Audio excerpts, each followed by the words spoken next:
to those who choose to ride out the storm, some Jason just talked about.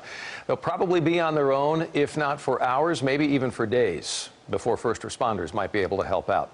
CBS 11's J.D. Miles with the governor's last message now to residents before Laura makes landfall later tonight.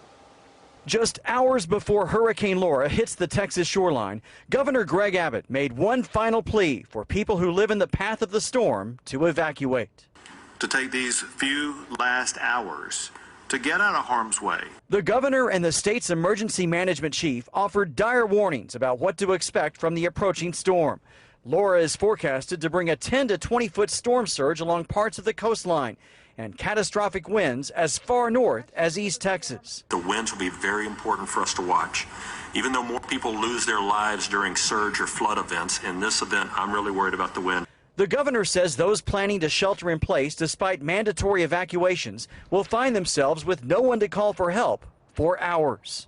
But because of the power of this storm, if you are unable or do not get in harm's way, the reality is for almost a 24-hour time period, there will be no ability for rescuers or aiders to get in and assist you in any way. The governor says the state is ready to quickly deploy 400 buses, 38 aircraft, 82 boats, and 60 ambulances to the hardest hit parts of the state.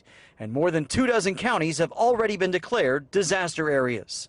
The governor says 5,000 people have taken advantage of state-provided shelters so far. He expects Hurricane Laura to be out of Texas by midnight tomorrow, but he's concerned about those strong winds causing long-lasting power outages across a wide area. In Dallas, J.D. Miles, CBS 11 News.